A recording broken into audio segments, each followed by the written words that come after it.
Olá, meninos, boa noite, tudo bem? Nós vamos falar hoje um pouquinho na nossa aula sobre classificação de risco, tá?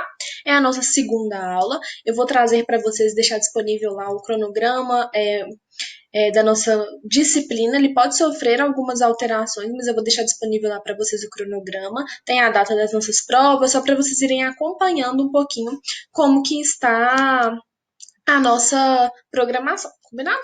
Então, a nossa aula de hoje a gente vai falar sobre classificação de risco e a gente já adiantou, né, um pouquinho da nossa classificação de risco na aula anterior.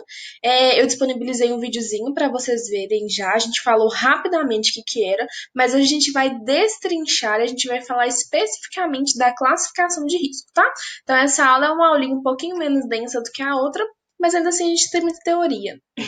Então, só para vocês entenderem, gente, o termo, né, triagem que a gente chama, né, ele significa uma escolha, uma separação, segundo a definição do dicionário, né? E ela é usada na área da saúde, assim, o tempo todo. A gente fala, tô triando o paciente, a triagem tá cheia. Então, a gente usa a triagem aí como um termo genérico hoje dentro do pronto atendimento, mas a triagem mesmo, no âmbito hospitalar, gente, a triagem como uma classificação de risco, ela tem o objetivo mesmo de definir a prioridade do atendimento de quem chegou ali.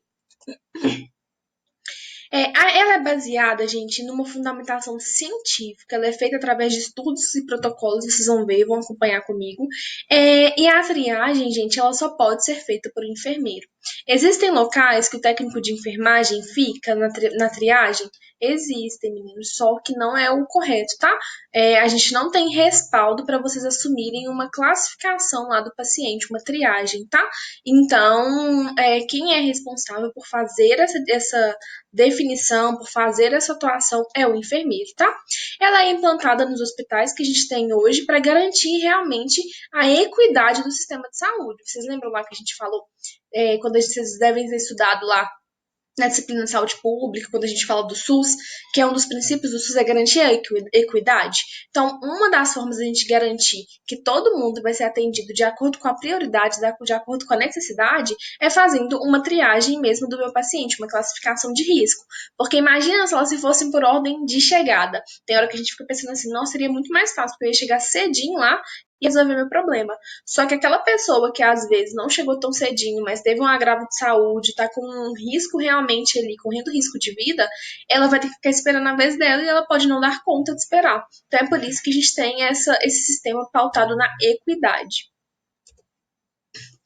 E aí, gente, só para vocês entenderem um pouquinho, né? Como é que tem que ser esse enfermeiro, né? Ou o médico que vai estar lá na triagem? Como que tem que ser esse profissional, né?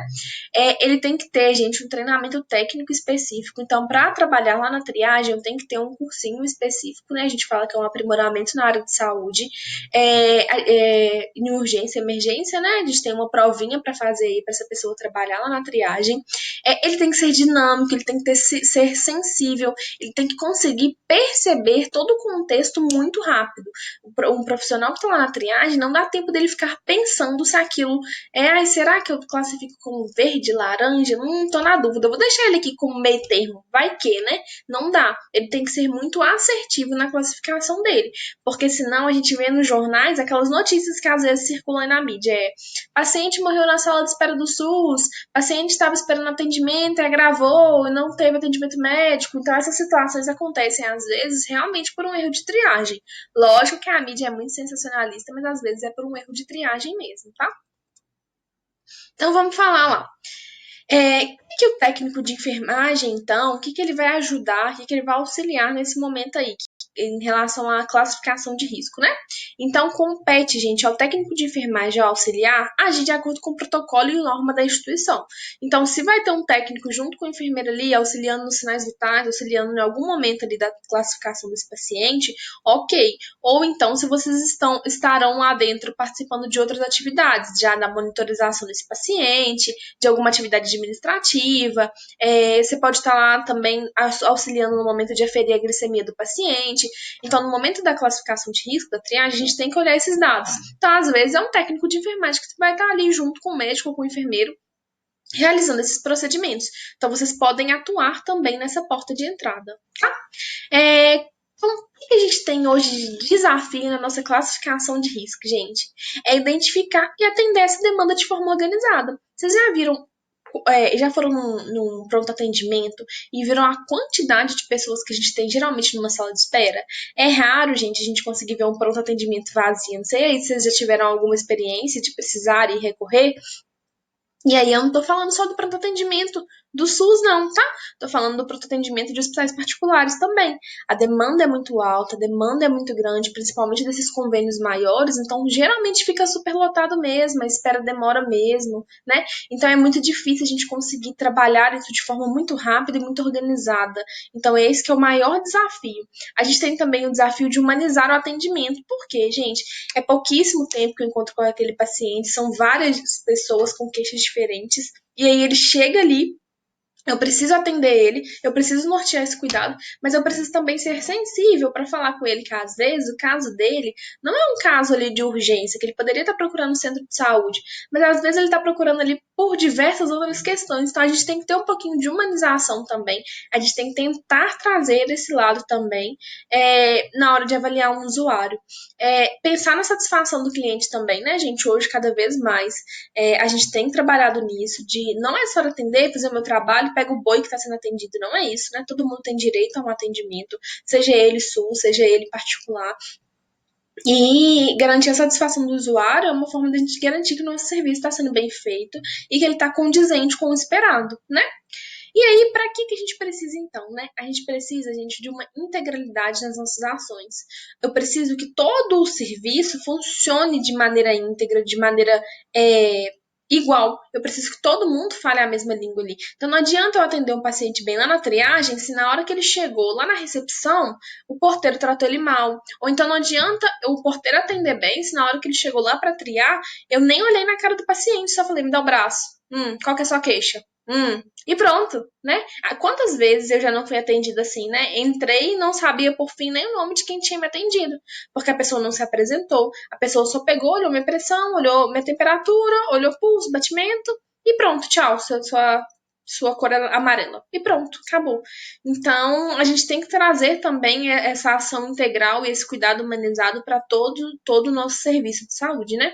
E isso também requer, gente, uma competência técnica, uma comunicação clara. Se eu não explico para o cliente que chegou lá e eu classifiquei ele como verde, que ele vai esperar durante um tempo maior, eu vou ter problema ali durante aquela espera daquele paciente, né? Então, só para a gente entender, o acolhimento que a gente fala, o que é isso, o acolher, né? Acolher é uma palavra de aconchego, né, que traz para a gente uma sensação boa.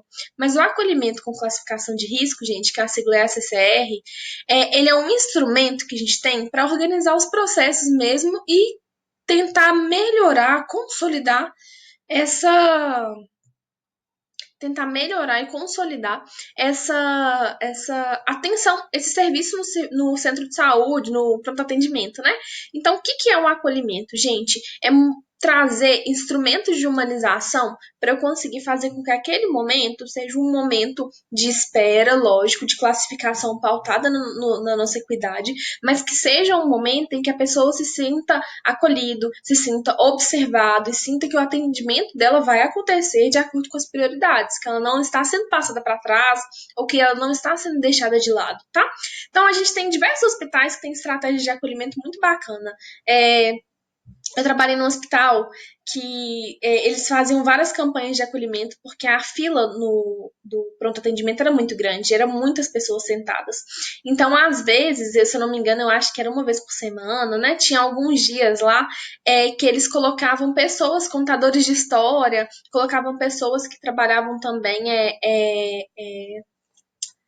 ações de orientação ali na porta mesmo do pronto atendimento, ensinando algumas técnicas, falando um pouco sobre hipertensão. Então, trazia outras coisas, trazia ali uma promoção de saúde também, naquele momento de espera de um paciente.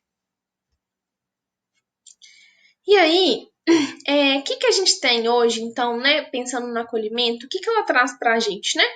A gente colocou esse textinho assim, que a estratégia de implementação da sistemática do acolhimento com classificação de risco possibilita abrir processos de reflexão e aprendizado institucional.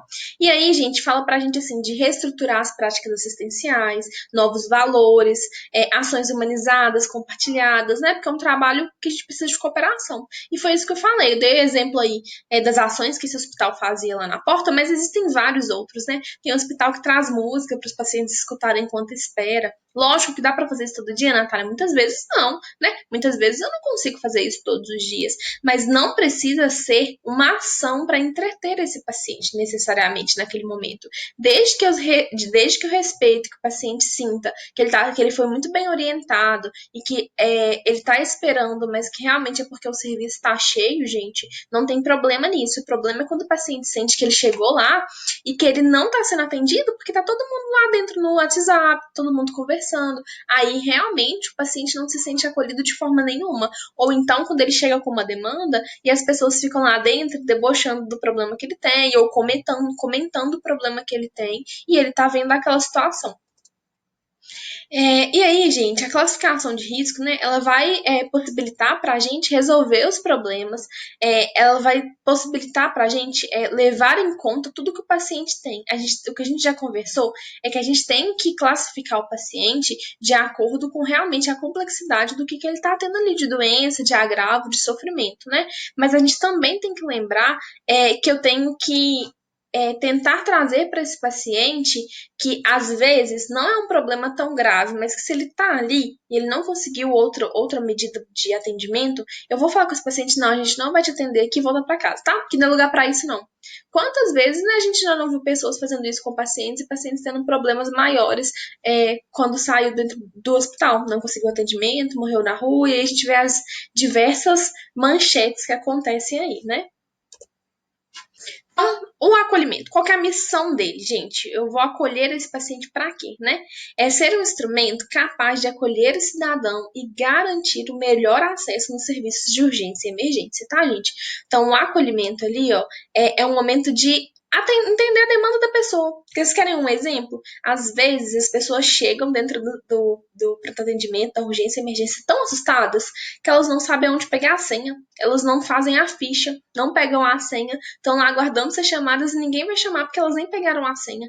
Então, uma forma de acolher, de humanizar o atendimento e garantir que ele seja rápido e efetivo é orientar essa pessoa a pegar a ficha, é perguntar o que aconteceu? Você está precisando de quê? Ah, não, a sua ficha é prioritária, deixa eu te dar uma fichinha aqui. Então, aquelas pessoas que trabalham hoje como posso ajudar também, né? É uma forma de acolher o usuário. Então, o posso ajudar ali não é só alguém que está orientando para lá e para cá, o que vai fazer. É alguém que está acolhendo aquele usuário que chega no momento mais desesperador, talvez, da vida dele.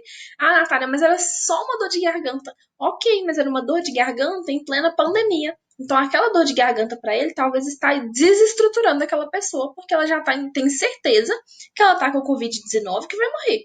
Então, a gente tem que lembrar disso. O que é bobeira para mim, para o outro, pode ser a situação mais grave que ele já viveu da vida dele. E aí, quais que são os objetivos, né, desse acolhimento e do nosso protocolo? É criar uma escuta qualificada ali nos serviços de urgência e emergência. A gente tem o péssimo hábito de trabalhar com urgência e emergência e falar que é tudo muito rápido, que quem trabalha em urgência e emergência tem que ser frio e que urgência e emergência é assim, ó, pra lá, já vê a demanda, já resolvi, não dá tempo nem de ficar conversando com o paciente, não. Realmente é um serviço de urgência e emergência, um serviço com uma demanda mais rápida. Só que não quer dizer que eu não posso tratar o meu paciente bem e dar uma atenção para ele. Tempo para isso, gente, a gente tem. Porque a gente tem tempo de conversar com um colega demais, contar a rotina toda do final de semana. A gente tem tempo de atualizar o Instagram, de postar uma foto lá, de postar uma foto do plantão, de postar uma foto entrando e saindo do plantão. Então dá tempo de tratar o paciente bem, né? Dá tempo de se preocupar um pouquinho mais com ele, né? E aí a gente tem que lembrar que um objetivo também, além de ter essa escuta qualificada, é de classificar de acordo com o protocolo, demanda, queixa, né, do usuário, identificar se ele precisa de atendimento imediato ou imediato. Outro objetivo nosso, então, né, é construir um fluxo de atendimento, considerando toda a rede. Então, às vezes, como a gente conversou, é alguma coisa que dava para esse paciente procurar o centro de saúde. Então, às vezes, eu tenho formas de referenciar, eu tenho formas de mostrar outras opções para esse paciente, né? E ele funciona, gente, como um instrumento de ordenação mesmo, né? E orientação da assistência. Ele é um local que eu vou ir norteando ali os meus casos. E que é importante, gente, lembrar. Esse momento, gente, essa classificação do meu paciente, ela não é um instrumento de diagnóstico de doença, tá? Eu não tô ali para falar, olha, essa doença é muito, realmente, não, essa doença é pior do que a outra. Não, você chegou aqui, você tem câncer. Ah, não, pode passar na frente, pode passar na frente de todo mundo mesmo, porque isso é mais grave, é grave mesmo. Não é isso que a gente tá fazendo ali. A gente tá classificando de acordo com o que o paciente está trazendo de queixa e do que ele apresenta de sinais e sintomas naquele momento, tá? Então, a gente hierarquiza de acordo com gravidade e a gente determina prioridade de atendimento e a gente não faz, gente, exclusão de paciente, a gente faz uma estratificação. Por que é importante saber disso? Porque às vezes chegou 2 pacientes, os 2 estão, vamos supor, com infecção urinária.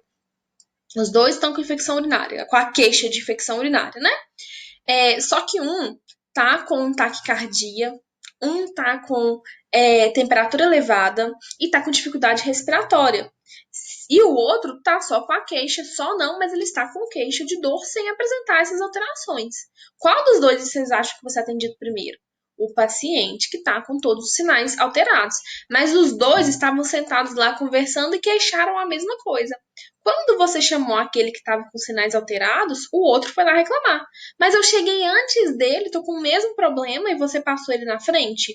Não, e aí é importante a gente saber realmente ter classificado de forma científica, pautada no nosso protocolo, porque se fosse só porque você gosta mais do que chegou depois, gente, ia dar um problemão. Mas aí você tem resposta para explicar, olha, esse paciente, né, foi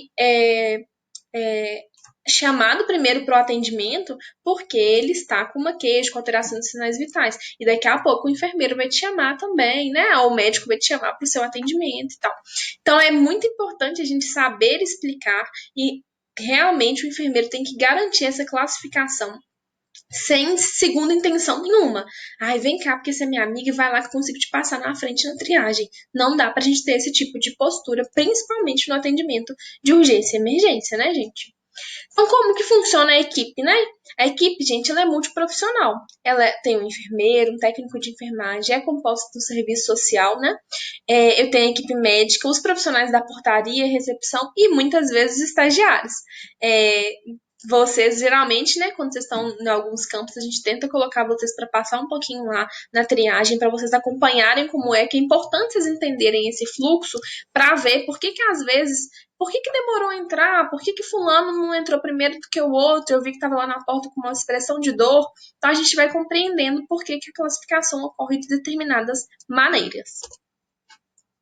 Então, gente, o processo de classificação, né? Eu identifico o paciente que precisa de assistência médica ou de enfermagem, vou classificar ele de acordo com os potenciais riscos, os agravos de saúde ou sofrimento que ele está tendo ali. Eu tenho que ter o processo de escuta qualificada, eu vou basear no protocolo, eu não vou ter julgamento crítico. E experiência, né, do enfermeiro também é muito importante. E é o que a gente já conversou.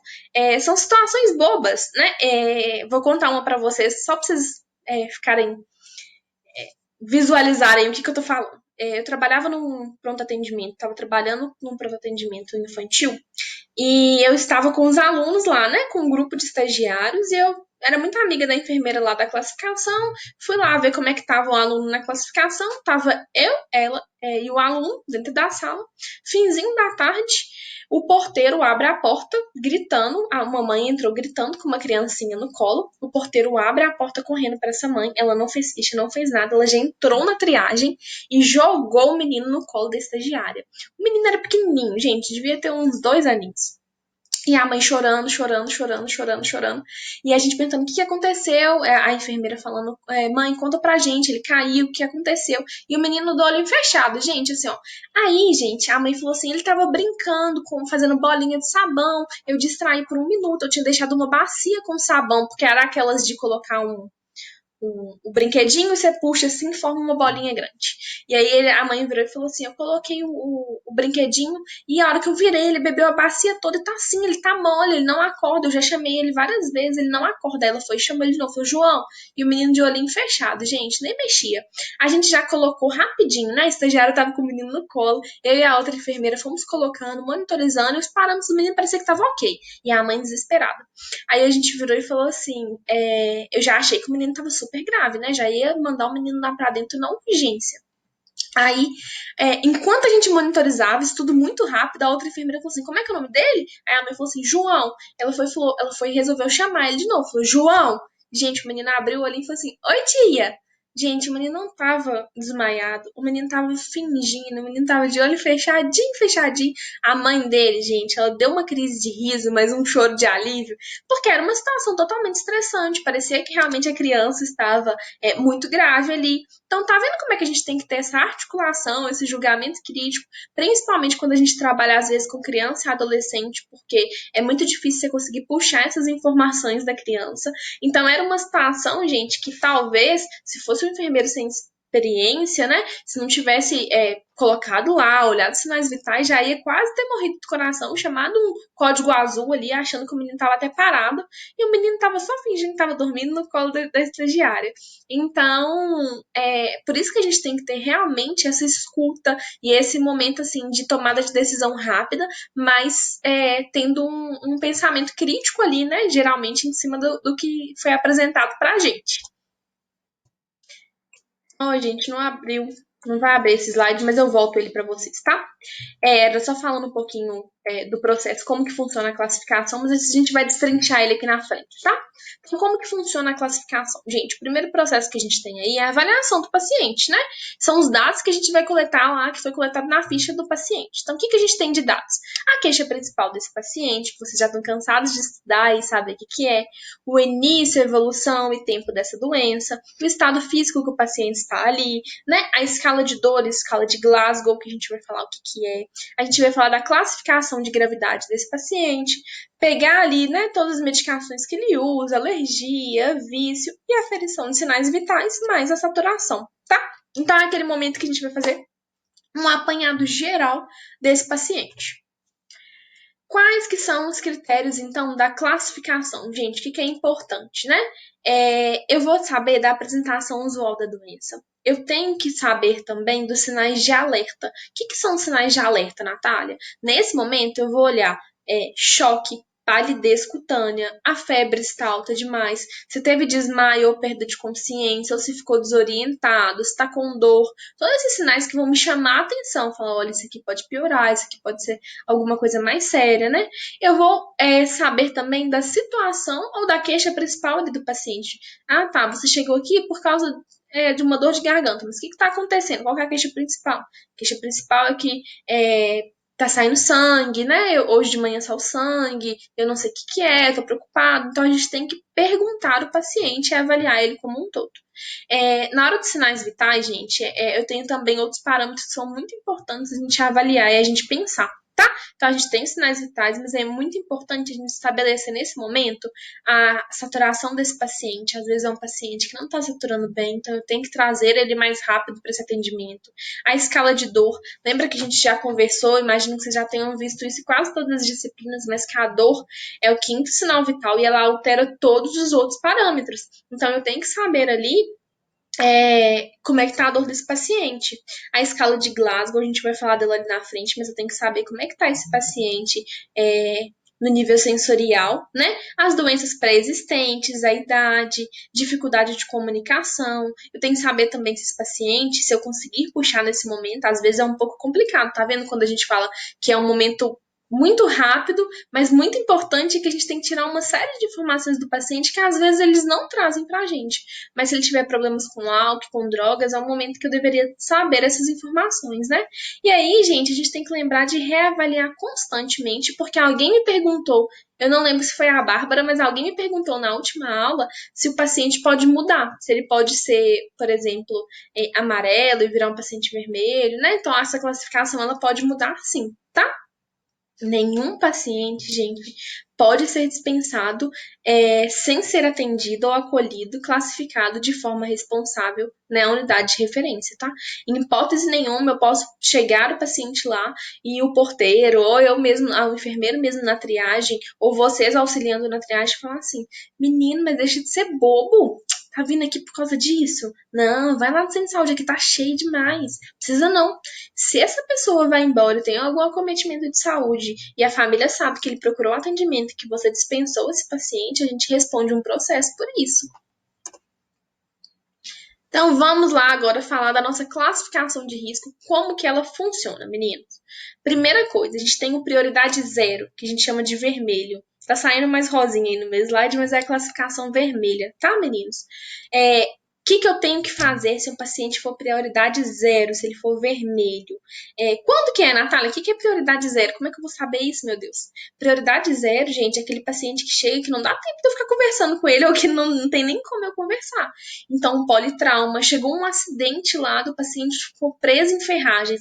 Você vai chegar lá e perguntar à família: mas aqui, como é que é a alimentação dele? Me conta aí. Não dá, né, gente? Então, um paciente vermelho é um paciente de parada cardíaca, de politrauma, de infarto, de choque, né? Então, esse tipo de paciente, gente, ele é prioridade zero. Ele é muito urgente. Eu tenho que atender esse paciente imediatamente. Então, a gente vai encaminhar ele para a nossa sala de recitação, ou sala de urgência, ou seja, como chama, né, na instituição. Grande urgência. Cada local coloca o nome na sala. A gente vai acionar um sinal sonoro se for necessário, tá? Se eu não tiver já a equipe toda composta ali. Eu não posso perder tempo na classificação e o atendimento desse paciente tem que ser em 15 minutos. Os primeiros 15 minutos são os vitais para esse paciente, tá? Então a gente tem que fazer todas as ações necessárias para o que ele tem nesses 15 minutos principais. Então, por exemplo, se é um IAM, lembra que a gente falou lá da linha na última aula, da linha de atendimento ao IAM? Então, eu tenho toda uma série de sequência para seguir para IAM, eu tenho uma sequência para seguir para parada, eu tenho uma sequência para seguir para AVE. Então, essas condições são condições de prioridade zero, tá? Quem que é amarelo, então, lá? Quem recebe a pulseirinha amarela no nosso pronto atendimento, no nosso serviço de urgência e emergência? Quem recebe amarelo, meninos, é quem teve um trauma moderado ou leve, um TCE, né? Um traumatismo crânioencefálico sem perda de consciência, uma queimadura menor, uma dispneia leve, uma dor abdominal, uma convulsão, mas está ali acordado, né? Só queixou que teve, relatou que teve uma convulsão em casa há um tempo. Idosos, pessoas com alguma sintomatologia mais específica recebem uma classificação amarela. Então, um exemplo: eu tive um acidente alguns anos atrás de carro. Meu carro bateu, o carro bateu com o Uber que eu estava, bateu com o ônibus. Eu tava sentindo muita dor de cabeça. Eu tava um pouco tonta, um pouco nauseada, mas eu estava acordada, meus sinais vitais estavam normais, então eu fui classificada como uma amarela. Entendeu que parece ser uma coisa muito urgente? Fala, nossa, mas sofri um acidente de carro, bateu de frente com o ônibus. Ok, mas eu não desmaiei em momento nenhum, eu estava acordada, então eu poderia esperar um pouquinho, tá? O amarelo, gente, eu tenho que encaminhar ele para uma consulta médica imediata. Ele é urgência em avaliação em no máximo 30 minutos.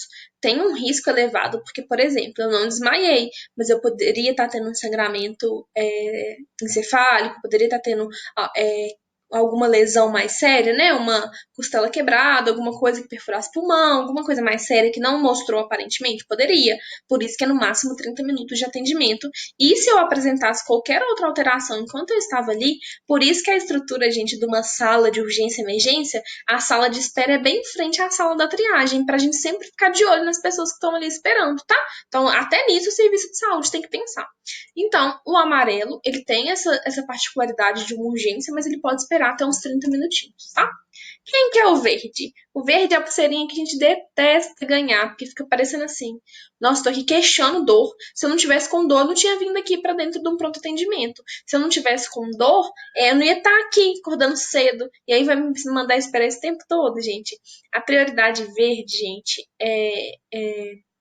ela vai falar pra gente de uma urgência menor, em uma avaliação e no máximo 1 hora. E aí eu tenho que reavaliar esse paciente periodicamente. Mas é uma avaliação que não me oferece risco de morte na maior parte das vezes, tá? A não sei que tem alguma coisa ali muito, muito escondida e que a gente não conseguiu realmente filtrar. O que é um exemplo aí de uma classificação verde? Um ferimento de crânio, né? Eu bati a cabeça, dei um cortezinho, uma dor abdominal que eu não sei falar onde, difuso, gente, é quando eu não consigo classificar de onde tá vindo aquilo ali, né? Então, uma dor abdominal que eu não sei se tá doendo lá na pontinha da barriga, lá em cima. Uma cefaleia, então eu tô com uma dor de cabeça, mas não é nada assim tão intenso. Uma doença psiquiátrica que tá precisando, às vezes, de um acompanhamento, nortear alguma coisa, diarreias, né? Então, aquelas famosas viroses, né? Elas geralmente entram como verde, realmente, né? Idosos e grávidas que estão assintomáticos, tá? Tem a prioridade, a gente tem a classificação, né, para idoso e grávida, mas os assintomáticos, eles vão entrar na classificação deles de prioridade, mas na pulseirinha verde, tá? E a azul, gente, é a pulseirinha que se a gente tem hora que se a gente classifica algum cliente como azul, eles surtam com a gente, né? Realmente. Por quê? A azul, gente, vai falar de alguém ali que precisa de uma consulta médica e que não tem urgência nenhuma, não tem risco de morte nenhum. E aí tá querendo uma consulta médica realmente, porque tá preocupado por algum motivo. Mas o azul, gente, o ideal é que esse paciente procurasse realmente o centro de referência dele. Mas se ele está ali, eu não vou dispensá-lo, a avaliação dele vai ser por ordem de chegada. Então, chegou, vai classificando ele como azul e ele vai ser atendido de acordo com o fluxo do atendimento mesmo. O que é uma classificação azul, Natália? Então, por exemplo, uma escoriação, uma dor muscular, que não seja mais grave, tá, gente? Que não esteja alterando outros sinais. É, um ferimento, por exemplo, que não vai precisar suturar, não vai precisar fazer mais nada, né? Às vezes é um machucadinho que deu no braço, que eu quero só que alguém avalie, faça um curativo. Isso tudo vai entrar como prioridade 3, uma classificação azul. Então, só para vocês entenderem, essas são as cores que a gente tem, e esse é um fluxozinho que a gente fez com vocês, tá? Um fluxograma, acompanha aí na apostila. Então, vamos partir do pressuposto que o paciente chegou na emergência, é, ele chegou, classificação dele lá já era uma situação de emergência, ele vai direto para a sala vermelha, a sala de grande urgência, a sala de emergência, seja como for, rapidamente, né, esse médico vai ter um atendimento ali imediato desse paciente e aí vai tendo toda a conduta do atendimento dele. Mas a gente tem outro fluxo. O paciente chegou, não era tão urgente assim, né? Ele não precisava entrar lá como vermelho. A gente faz a primeira escuta dele e já concomitante, né? A ficha de atendimento, o técnico de enfermagem já olha os sinais vitais e o enfermeiro vai classificar. Se ele classificar como urgente nesse momento, ele já vai acionar, olha a setinha aí, ó, já vai acionar o médico de novo. Se não for tão urgente, ele vai classificar esse paciente, é uma urgência menor? Sim, ele vai esperar o atendimento normal, é uma urgência maior? Se sim, ele vai esperar o atendimento amarelo, se não, vai ser um atendimento verde. E se ele estiver aqui no cantinho, ó, e for uma urgência menor, ele vai esperar o azul e vai ser atendido, ou ele pode ser acompanhado também pelo serviço social. O serviço social pode tentar agendar uma consulta para esse paciente em alguma outra unidade nossa. Então é assim que funciona o nosso fluxo, tá?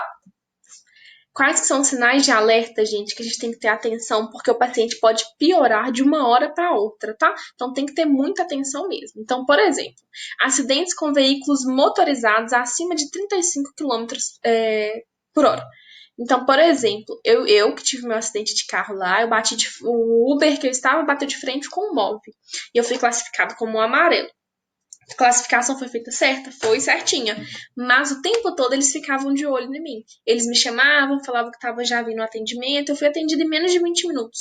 Mas o tempo todo eles ficavam de olho, porque eu poderia ali subitamente ter uma perda de consciência ou qualquer outro problema, tá? O que mais, Natália, que eu tenho que ficar atento ali? Né? Todos a gente tem que ficar atento, mas a gente trouxe para vocês algumas coisas que são específicas, tá, meninos?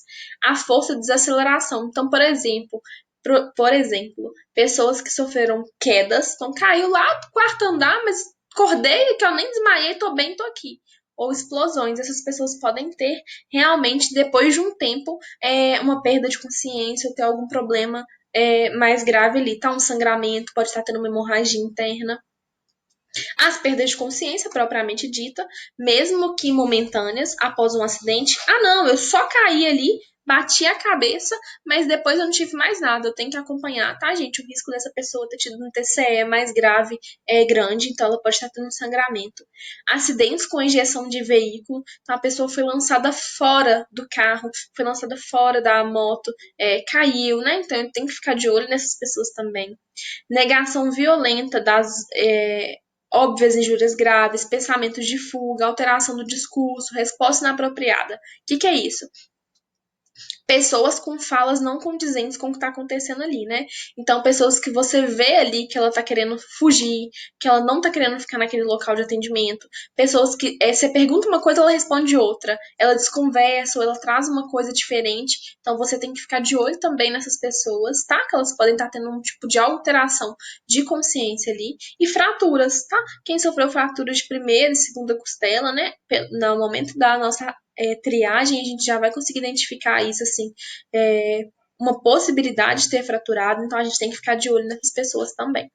É, Faturaram da nona, décima e 11ª costela, ou mais de 3 costelas, eu também tenho que ficar de olho nessas pessoas, porque elas podem ter um problema pulmonar muito grande. Pessoas com possibilidade de aspiração, então é alguém ali que está letárgico, ou alguém ali que está com algum já acometimento, né? As crianças portadoras de paralisia, criança e adulto portador de paralisia cerebral, que já tem um acometimento ali maior, eu tenho que ficar de olho, porque elas podem piorar.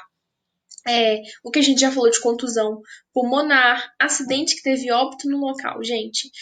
Por que, Natália? Morreu foi a outra pessoa? O que tem a ver? Se teve óbito no local, é porque provavelmente foi um acidente mais sério. Então, se a vítima tá ali esperando, tem uma outra pessoa esperando, e ela estava envolvida nesse acidente, ela pode ter tido uma lesão mais grave do que ela tá aparentando, tá? Atropelamento de pedestre ou ciclista e acidentes com motocicleta. Todos esses, gente, são clássicos da urgência e emergência e que tendem a piorar facilmente, tá? Então eu tenho que ficar de olho nessas pessoas, porque não se assustem, mas já aconteceu muito. Eu classifiquei essa pessoa, a hora que eu saio para chamar o próximo para atendimento, o outro já parou ali na sala. Então a gente tem que ter um olhar muito atento para isso, tá? E vocês, como técnicos de enfermagem, se estiverem na sala de classificação, de triagem, também podem ajudar nesse momento, nessa corrida de olho ali fora, para ver como é que esses pacientes estão. Que é a escala de Como de Glasgow. Não sei se vocês já falaram um pouquinho dela nas outras disciplinas, mas só pra gente lembrar. A escala de Como de Glasgow é uma escala que eu vou avaliar como é que tá aquela percepção ali do meu paciente, né? Então eu tenho alguns parâmetros básicos e a gente classifica isso por números. Então o primeiro deles, gente, e aí eu tenho que saber, Natália, a escala de Como de Glasgow? Tem que saber, gente. É uma coisa que eu não sou enfermeiro, técnico, médico, a gente tem que ter propriedade disso para a gente conseguir avaliar esse paciente. Então, que quer dizer, né? Vai falar se o paciente está orientado, não está, como é que está a resposta dele. Então, a escala de Coma de Glasgow ela vai avaliar em pontos, tá? De 1 a 6 é o nosso máximo que a gente tem na score aí. O primeiro deles é a abertura ocular. O que é o ideal, gente? Que a abertura ocular do meu paciente seja espontânea. Vamos supor, tá de olho fechado, lembra o menininho lá que tava passando mal, lá que bebeu sabão? A hora que a gente chamou ele, ele, ó, abriu o olhinho e conversou. Então, ele ganhou 4 ali na score dele. Natália, mas e se... Oh, desculpa, gente. Ele ganhou 3 porque eu tive que chamá-lo. Mas e se ele abrisse assim, ó, ele chegou, a pessoa tá lá, a hora que você entrou no quarto, abriu o olho. Ganhou 4 na abertura ocular, né? Mas se eu tive que chamar, ele ganha 3. Se foi estímulo de dor, como que é isso, Natália? Eu tive que pressionar o paciente em algumas regiões para ver se ele respondia. Se foi a estímulo de dor, ele ganha 2.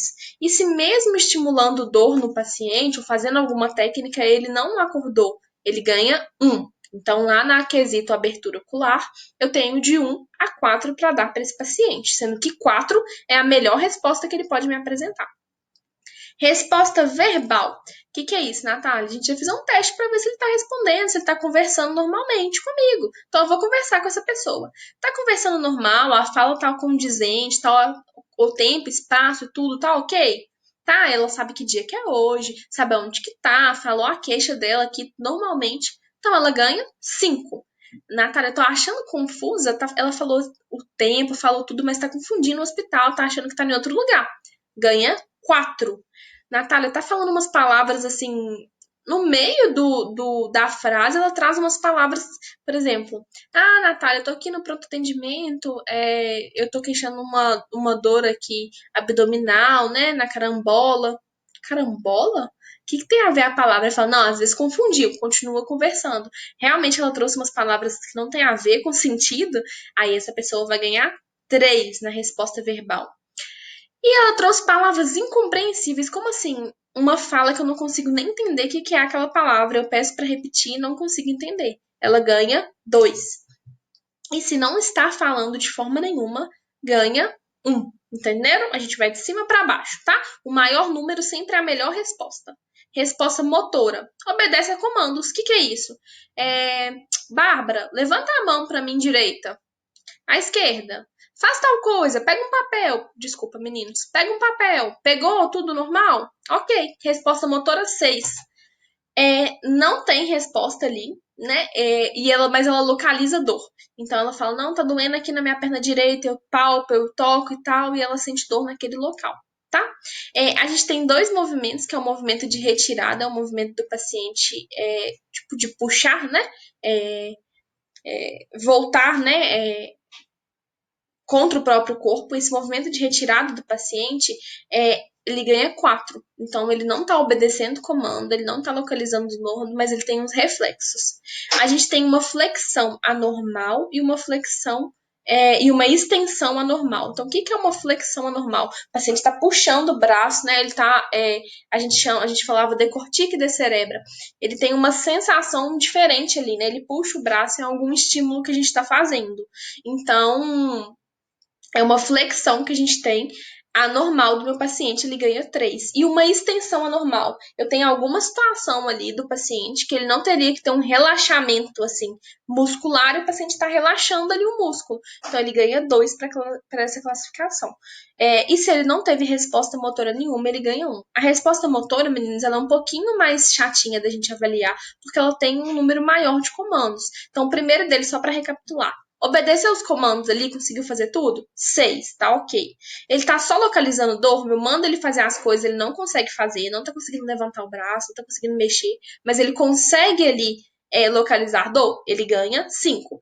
Ele tem alguns movimentos ali, tô tentando tirar alguma coisa, tô tentando arrancar algumas, por exemplo, um paciente que tá ali, às vezes não tá movimentando tanto no leito, mas tenta puxar a sonda, né, por estímulo, ele ganha um 4. Ele tem uma flexão anormal, ele ganha 3. Ele tem uma extensão anormal, ele ganha 2. E ele não tem resposta nenhuma, ele ganha 1.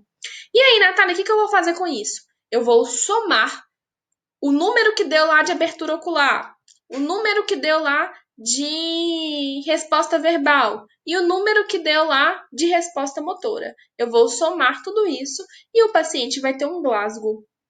O que é importante, gente? Quanto maior o número do Glasgow do paciente, melhor é o estado desse paciente. Quer dizer que ele está ok, está orientado, está super bem. Agora vamos supor ali, ó, abertura ocular. Ele não teve nenhuma, ganhou 1. Resposta verbal, ele teve palavras incompreensíveis, ganhou 2. Resposta motora, vamos supor que ele teve extensão anormal, ganhou 2.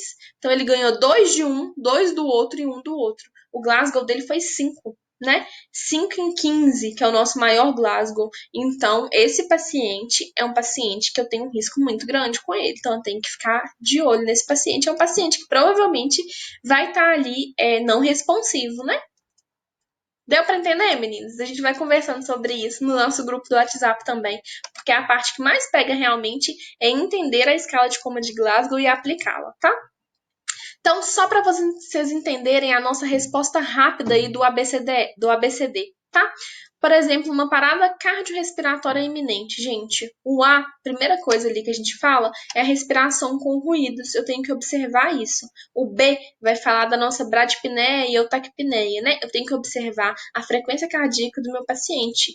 Se ela tiver maior do que 35, ou menor, se ela tiver entre 135 e 140, né? Ou 10 incursões respiratórias por minuto, e o paciente apresenta um grande esforço respiratório cianose, eu tenho que atender esse paciente urgente, né? É um paciente que pode estar tendo algum acometimento ali gravíssimo. Então, nesse momento, é um paciente que vai ser classificado muito mais rápido.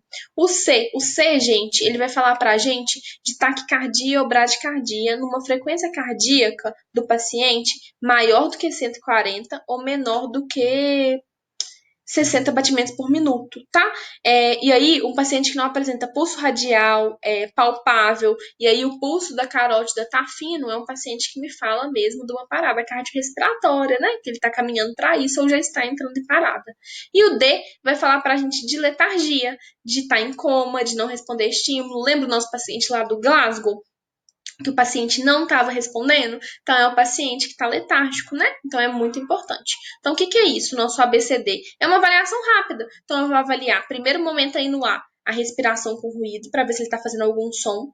No B, eu vou avaliar a frequência respiratória desse paciente. Então, se ele tem uma frequência maior do que 35, né? É muito importante, gente, a gente avaliar a frequência respiratória desse paciente. 35, o paciente está com um esforço muito grande, né? Ou menor do que 10, o símbolozinho saiu aqui no cantinho. Menor do que 10, por quê? Também tá respirando lentamente, ó.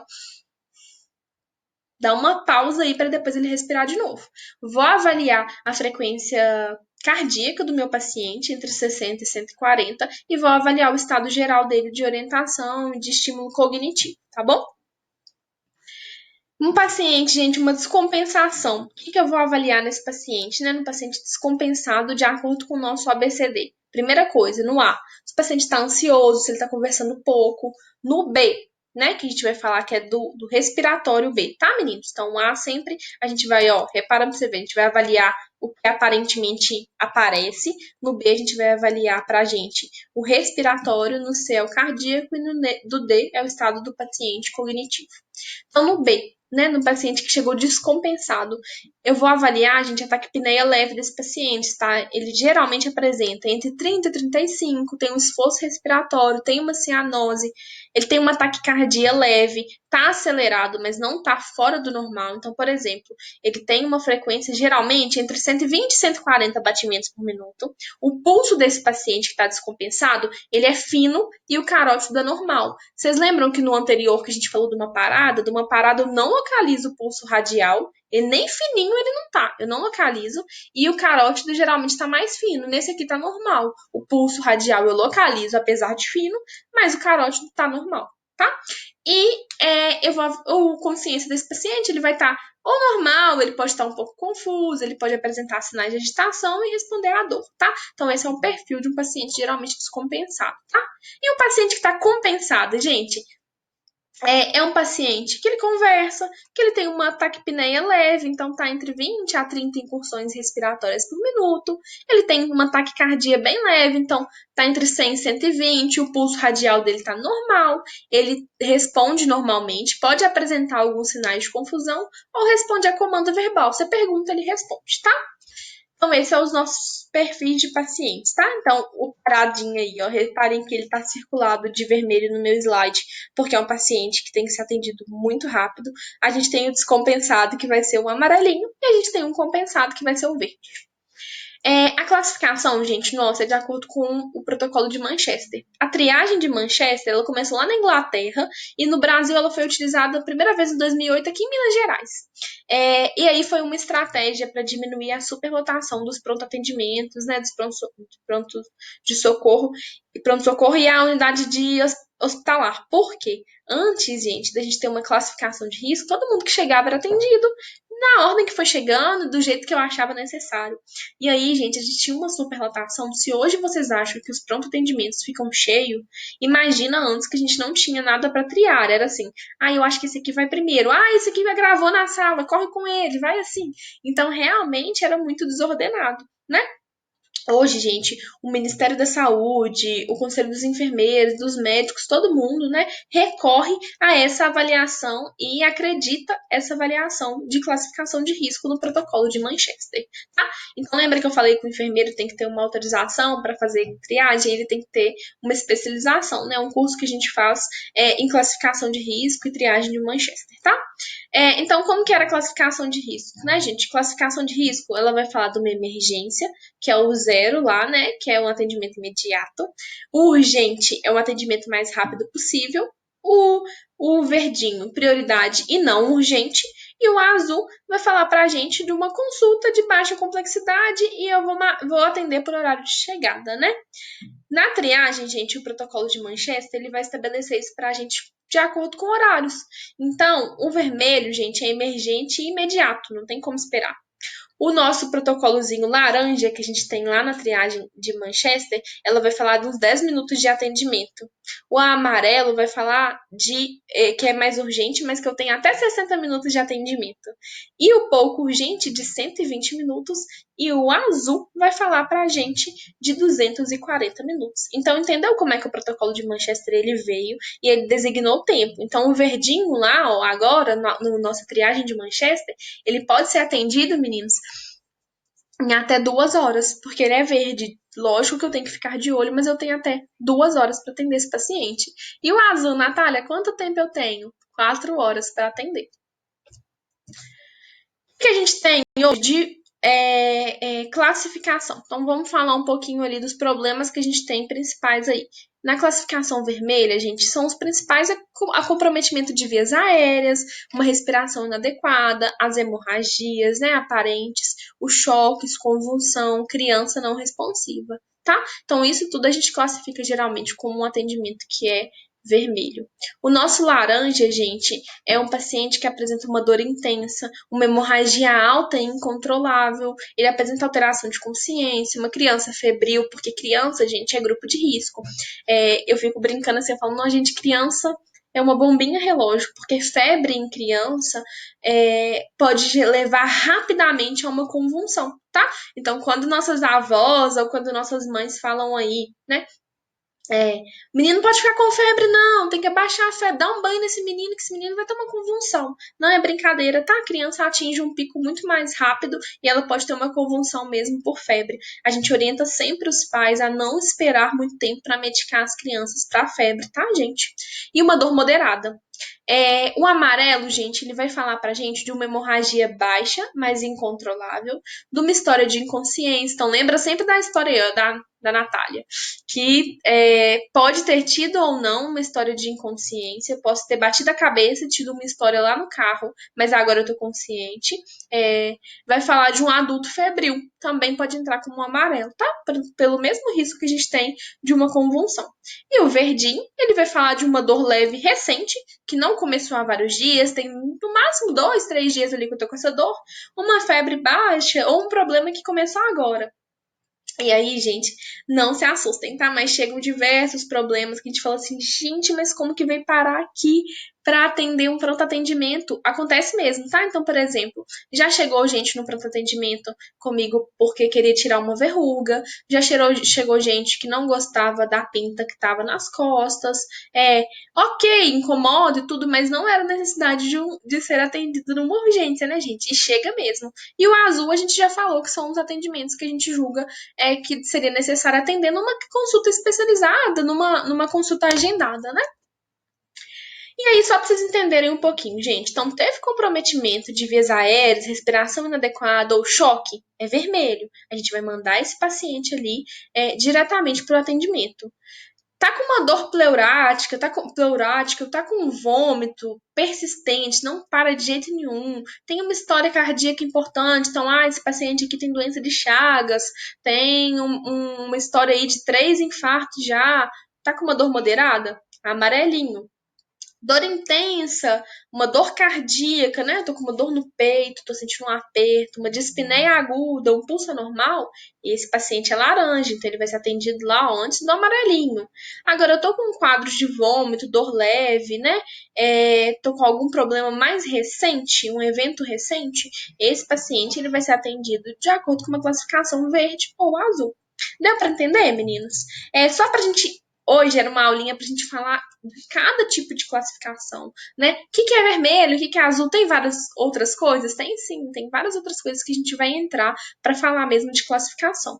Mas é só porque a gente precisa destrinchar para vocês entenderem por que aquela pessoa não foi na frente do outro, por que uma febre de uma criança é mais urgente do que tal outra coisa. Por isso, porque a gente tem várias especificidades de acordo com a nossa avaliação. Então é muito importante a gente entender. Deem uma olhadinha na escala de Glasgow também, é muito importante que vocês entendam ela e conheçam. A gente vai conversar daqui a pouco aí no nosso grupo do WhatsApp. Eu vou deixar uns videozinhos de apoio aqui para vocês assistirem, tá? E a gente vai fazer umas atividades hoje. Então, muito obrigada, boa noite. Daqui a pouquinho a gente se encontra para conversar.